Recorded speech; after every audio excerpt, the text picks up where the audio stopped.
नमस्कार देवियों और सज्जनों, व्यालोक वाणी में आप सभी का स्वागत है। महाअष्टमी की पूजा है आज, नवरात्रि का 8वां दिन।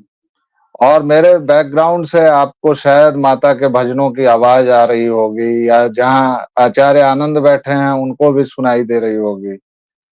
ये 9 दिन जो होते हैं, यही 9 दिन होते हैं जब आपको उस कानफोड़ू आवाज से निजात मिलती है, जो सुबह 5 बजे से लेकर दिन के शाम के 6-7 बजे तक दिन में 5 बार जब आपको याद दिलाया जाता है कि फलानी चीज एक ही है और एक ही माबूद हैं। और उन इन 9 दिनों में हिंदू तन मन जागा रहता है और अच्छे अच्छे भजन वगैरह हमें सुनने को मिलते हैं। आज महाअष्टमी की पूजा है। माँ का यह स्वरूप बहुत ही सौम्य है, महागौरी है। 8 वर्षीय बालिका के तौर पर हम लोग इनको पूजते हैं।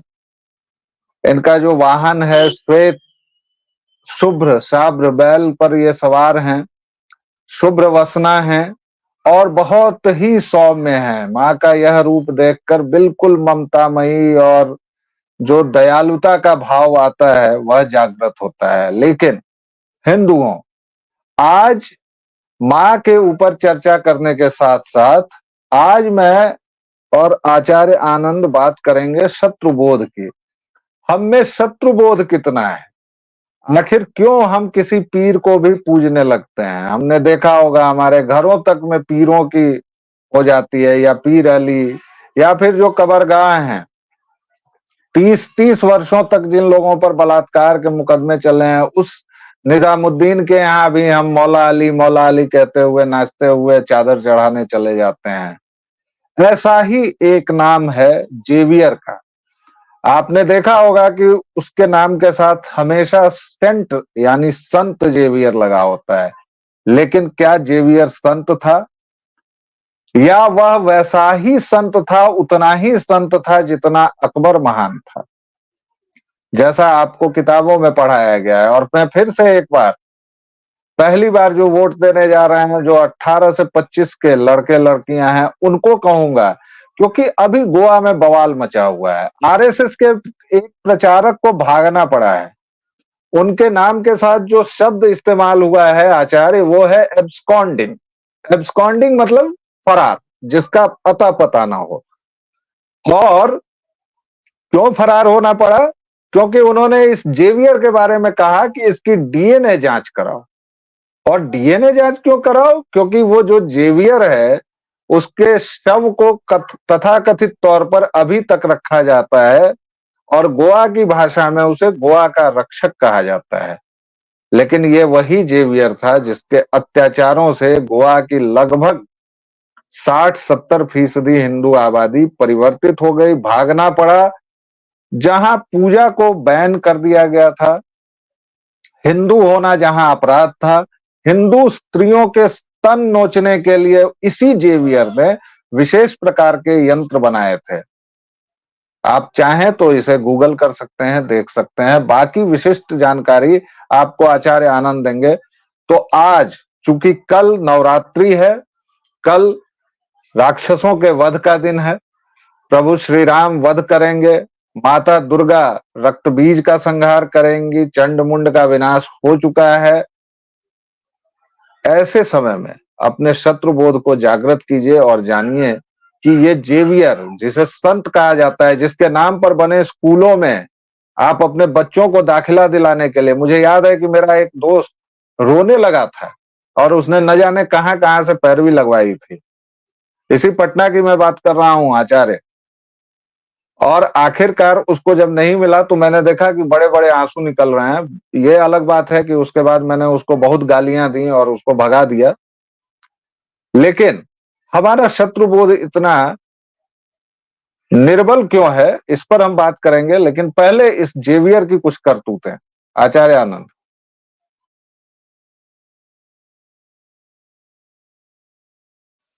आप म्यूट हैं, आपको खोलना पड़ेगा अपना ये माइक। जी, अब शायद मेरी आवाज़ आ रही होगी, म्यूट हटा दिया है। तो ऐसा है कि अगर आपको इस समय को समझना है तो ऐसे समझिए कि शत्रुओं का संहार आप कब करते हैं, जब आप अपने शत्रुओं को पहचान रहे होते हैं। अगर आप पहचानते ही नहीं है कि ये कोई चीज़ जो है वो आपकी शत्रु है या आपका नुकसान कर रही है, तो फिर आप क्यों उससे दूर होना चाहेंगे, क्यों उसका नुकसान करना चाहेंगे। आप उदाहरण के तौर पे बहुत साधारण सा उदाहरण देख लीजिए। चाय हम लोग सभी पीते हैं करीब-करीब, आपको पता है चाय की आदत भी पड़ती है।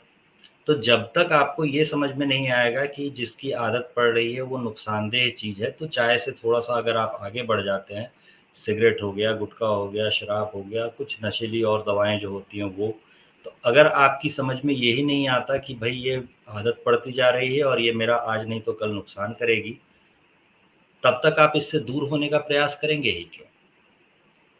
बहुत आसानी से ड्रग्स वगैरह में समझ में आ जाता है कि भई ये मेरा नुकसान कर रही है, उसके बावजूद आप किसी एडिक्ट को देखेंगे और उससे पूछेंगे, तो वो कहेगा कि नहीं, नहीं मुझे नहीं छोड़ना, मुझे किसी इसमें भर्ती नहीं होना, रिहैब होम सेंटर में मुझे नहीं जाना। तो ये प्रयास जो होता है वो जारी रहता है क्योंकि वो पहचान ही नहीं पा रहा होता है कि उसका शत्रु कौन है, तो आपको अपने शत्रु को पहचानना भी सीखना पड़ेगा। यहाँ जो भारतीय कानूनों की बड़ी मज़ेदार चीज़ है वो ये है कि भारतीय कानूनों में जो इल्लीगल कन्वर्शंस होते हैं, अनैतिक धर्म परिवर्तन होते हैं, उनके लिए कहा जाता है कि इसमें जो सज़ाएँ होंगी, तो अगर आप किसी दलित का, एससी-एसटी का कन्वर्शन करते हैं धोखे से, तो उसमें आपको ज़्यादा सज़ा होगी और ब्राह्मण का अगर आप धोखे से रिलीजियस कन्वर्शन करते हैं, तो उसमें आपको कम सज़ा होगी। जबकि सच्चाई क्या है? जो कन्वर्ट करने वाला होता है, वो किस तरह से सोच रहा होता है, तो कन्वर्ट करने वाला किस तरह सोच रहा होता है, वो आप ऐसे समझिए कि फ्रांसिस जेवियर तक, जो कि 1500 के दौर में आया था। 1506 में फ्रांसिस जेवियर का जन्म ही हुआ था। 1541 में वो भारत के लिए चले थे। 1542 में जून के आसपास जो है वो पहुंचे थे। तो स्प्रिंग ऑफ 1542 कहा जाता है कि उस समय से उन्होंने भारत में धर्म का प्रचार शुरू किया था, मतलब धर्म का भी नहीं, रिलीजन का प्रचार शुरू किया था। तो 1542 के दौर में जो आदमी यहाँ आया था, वो उस ज़माने में लिख रहा था कि भारत में अगर ब्राह्मण नहीं होते तो मैं पूरे भारत को कन्वर्ट कर लेता। तो उसका जो मेन टारगेट होता था वो ब्राह्मणों को टारगेट करना होता था कि भाई समुदाय को जो रिलीजियस लीडरशिप दे रहा है, जो धार्मिक नेतृत्व दे रहा है, उसी को पकड़ के कन्वर्ट कर लो। तो सबसे ज़्यादा अत्याचार जो हुए वो ब्राह्मणों पे ही हुए। तो वो जो सवा मन जनेऊ वगैरह तौलने का जो आ जाता है, वो सब कुछ आप सोचिए तो आपको अपने आप समझ में आ जाएगा कि भाई आपको कई चिंतकों ने तो बताया ही है कि जनेऊ तो सिर्फ ब्राह्मण पहनते थे। तो अगर आप इस बात को मान लेंगे तो अगर कोई कह रहा है कि सवा मन जनेऊ उसने उतरवा लिया था या एक मन जनेऊ उसने उतार के जलवाया था, तो अगर औरंगजेब ऐसा कह रहा है तो इसका मतलब है कि वो सारे ब्राह्मणों को ही काट रहा होगा। तो सबसे ज़्यादा अत्याचार किस समुदाय पर हुए? इसी पर हुए। सबसे ज़्यादा शोषक और उत्पीड़क किसे आप मानते हो आज की तारीख में? तो उसी को मानते हो। तो जो आप पर हमला करने वाला आपको सिखा रहा था, वही आपने सीख लिया है और वही आप दोहराते जा रहे हैं। तो जैसे ही ये ब्राह्मण हेट पे जो चीज़ शुरू होती है, वो धीरे से आगे बढ़ के हिंदू हेट पे पहुँचेगी। अभी हाल में हम लोगों ने सोशल मीडिया पे भी इसका उदाहरण देखा है। द्रविडियन जो नाम से जो लोग कर रहे थे और द्रविड़ जो ये आर्य और बनाम द्रविड़ की जो लड़ाई है, इसमें आप फिर से देखेंगे तो ऐसे ही मिशनरियों का रोल आपको मिल जाएगा। तो ये जो लड़ाई हो रही है, इसमें जब देखा गया कि भई ये वी द्रविडियन नाम से चैनल चला कौन रहा है, तो पीछे कोई अब्दुल था, कोई 5 किलो चावल के लिए कन्वर्ट हो गया आदमी था, द्रविडियन उसमें कोई था ही नहीं। उन्होंने वी द्रविडियन नाम से चैनल बना रखा था। तो ये होता है, आप अपने शत्रु को पहचान ही नहीं पाते, आपको लगता है कि उसने अपना नाम रखा हुआ है द्रविडियन, तो कोई द्रविड़ होगा, जबकि असल में कौन है, तो पीछे बैठा हुआ अब्दुल है, पीछे बैठा हुआ कोई फ्रांसिस जेवियर है। बहरहाल ये आर्य और द्रविड़ का जो झगड़ा है, इस पर हम जी। अलग वीडियो बनाएंगे और ये महावाहियात और बकवास बात है। लेकिन पहले आप चूंकि हारमोनियम लेके फिर इधर उधर निकले हैं, मैं आपको पकड़ लाता हूं। जेवियर की करतूतों और जेवियर के बारे में किन किताबों से अभी की पीढ़ी को जानकारी मिल सकती है? गोवा इंक्विजिशन क्या था? आप बिल्कुल पॉइंटेड उस पर बताएं। तो देखिए, गोवा इंक्विजिशन क्या था? इंक्विजिशन का मतलब होता है एक ऐसा सीट ऑफ पावर या फिर एक ऐसी कुर्सी कह लीजिए, एक ऐसा सत्ता का अधिष्ठान, मठ, जिसके जरिए आपका जो रिलीजियस कन्वर्शन किसी ऐसे समुदाय को जिसे उनके हिसाब से रोशनी अभी तक नहीं मिली है, वो अंधेरे में जी रहा है। तो ये जो अंधेरे में जी रहा होता है, तो ये सारे अब्राहमिक मतों का होता है कि लोग अंधेरे में जी रहे थे और हमने उन्हें आकर के नूर दिखाया, हमने उन्हें आके रोशनी दिखाई। We introduced them to light, let there be light and there was light. ये जो कहावतें होती हैं, ये सब कुछ आपको वहाँ से आता हुआ दिखेगा। अब ये जो लाइट का कंसेप्ट होता है, ये लाइट फैलाएगा कौन? तो उसके लिए, लाइट फैलाने के लिए, ये गोवा इंक्विजिशन जैसे होता है, ये ऐसा ही इंक्विजिशन का जो सिस्टम था वो स्पेन वगैरह में भी था। तो स्पेन वगैरह में जब इंक्विजिशन का सिस्टम चला तो अमानुषिक अत्याचार उन्होंने लोगों पे किए। अगर आप किताबों में से देखना चाहते हैं तो आप इसमें कई किताबें देख सकते हैं। गोवा इंक्विजिशन पर एक बहुत ही फेमस सी किताब आती है। गोवा इंक्विजिशन पर जो किताब आती है वो मनोहर पिलोरकल ने लिखी थी। बहुत आसानी से अमेजन पे मिल जाएगी, करीब 300-400 रुपए की किताब है। वो आप देख सकते हैं, लिंक आपको नीचे डिस्क्रिप्शन में मिल जाएगा। अगर आप लगा देंगे नीचे, मैं अमेजन का लिंक भेज दूंगा ताकि लोग देख सकें। तो उससे अगर आप पढ़ेंगे तो गोवा इंक्विजिशन में हुआ क्या क्या था ये आपको पता चलेगा। तो जैसे वो ब्री स्ट्रिपर की बात कर रहे थे कि स्तन नोच लिए जाते थे, वो एक विशेष किस्म का चिमटा होता था, उसे ब्री स्ट्रिपर कहते थे। उस चिमटे को गर्म किया जाता था और उस चिमटे से काट कर महिलाओं के स्तन हटा दिए जाते थे। एक बड़ा ही फेमस सा गाना आपने सुन रखा होगा, बॉबी फिल्म का था शायद, दे रे साहिबा प्यार में सौदा नहीं। तो ये जो गाना है, असल में ये गाना कोंकणी भाषा का गाना होता है। अब कोंकणी भाषा का गाना होता है और इसके बारे में एक बार शेफाली वैद्या ने बताया था। तो कोंकणी भाषा का जो ये गाना है, ये गाना मूलतः कह क्या रहा होता है, वो मूलतः इस गाने में लड़की जो है वो कोंकणी भाषा में एक नाविक से कह रही होती है कि मुझे नदी पार करा दो। तो नदी पार करा देने के लिए वो क्यों कह रही होती है? तो नदी पार करा देने के लिए वो इसलिए कह रही होती है क्योंकि चर्च में जो शादी नहीं हुई है, उस शादी को वो शादी मानेंगे ही नहीं। अब शादी को शादी मानेंगे ही नहीं, जो चर्च का इलाका है उस इलाके में जो गोवा इंक्विजिशन चल रहा है उस दौर में, तो शादी अगर आपने नहीं की तो आपने अनैतिक संबंध बना रखे हैं। और अनैतिक संबंध बनाने के लिए अब्राहमिक रिलीजियंस जो होते हैं उसमें स्त्री को मृत्युदंड दिया जाता है और वो बहुत ही बुरी तरीके से मारा जाता है। मृत्युदंड का मतलब आज के जैसा इंजेक्शन दे करके या बिजली का झटका दे करके या फांसी पे लटका के मार देना नहीं होता है। उस दौर में जो मारने का तरीका होता था वो टॉर्न एट द रैक कहा जाता था। Torn at the rack, rack का मतलब आप ऐसे समझ लीजिए कि एक गोल सा चक्का लिया, दो गोल चक्कों के बीच में किसी व्यक्ति को डाल करके और दोनों चक्कों को घुमा दिया गया और दोनों चक्के जब घूमेंगे तो उनके बीच में जो आदमी होगा वो कैसे पिस जाएगा उसका अनुमान आप लगा सकते हैं। इसी का एक और फॉर्म होता था, दूसरा जो फॉर्म होता था उसको कहते थे रेजिंग बुल। रेजिंग बुल में क्या होता था, एक बैल की आकृति बनाई जाती थी, लोहे की वो आकृति होती थी और अंदर से वो खोखली होती थी। बैल का पेट जो होता था वो पूरा खोखला होता था, उसको खोला जाता था, उसके अंदर आदमी को डाल के बंद कर दिया जाता था और नीचे आग जला दी जाती थी। सभी लोग देख रहे हैं, वो अंदर वो आदमी चीख रहा होता था, चिल्ला रहा होता था। आग से लोहा गर्म होता था, गर्मी से वो धीरे धीरे जब वो गर्म होगा तो अंदर वो आदमी कैसे जल के मरेगा, कितने समय में जल के मरेगा, इसकी आप अनुमान आप लगाइए। और बैल का मुंह जो होता था वो कुछ इस तरह से खुला हुआ होता था कि वहां पे उसका आदमी का चेहरा बांध के रखा जा सके। जलता हुआ आदमी जो चीख चिल्ला रहा है वो बैल के मुंह से माइक की तरह उसके चीखने चिल्लाने, दर्द से कराहने की आवाज़ें आती रहती थी और वहाँ मौजूद सभी लोग सुन रहे होते थे। और आप समझ सकते हैं कि इससे कैसा आतंक फैलता होगा वहाँ पे मौजूद जन समुदाय में, और उसके बाद कन्वर्शन कैसे होता होगा, कितना होता होगा। इस कन्वर्शन के बारे में अगर आप कहेंगे कि एक इतिहासकार ने लिखा है, तो ऐसा भी नहीं है कि एक इतिहासकार ने लिखा है।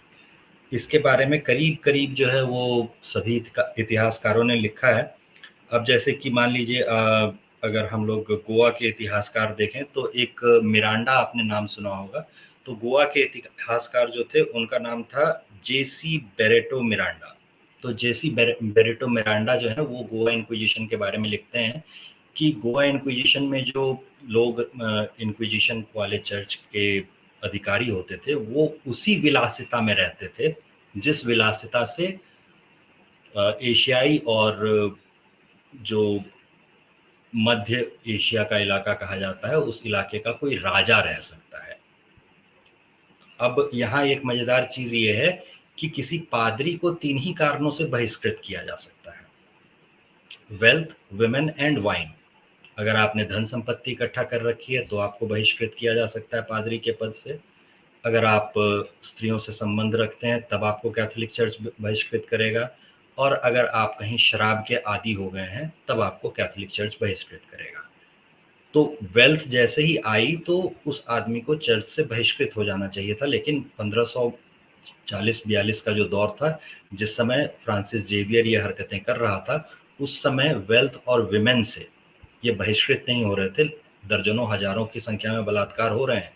जिन महिलाओं को पकड़ा गया कि भैया तुमने शादी कर ली है और चर्च में नहीं की है, क्योंकि ईसाई तो हो नहीं, ईसाई नहीं हो तो चर्च में शादी नहीं करोगे, हिंदू रीति रिवाज से करोगे, इसका मतलब तुमने जो किया वो गैर कानूनी था। अब तुम्हारे साथ जो है वो बलात्कार करने की सबको छूट है। तो पूरी पूरी फौज जो है वो आपके साथ बलात्कार कर सकती है, और बलात्कार करने के बाद आपको लकड़ी से बांध के जला दिया जाएगा।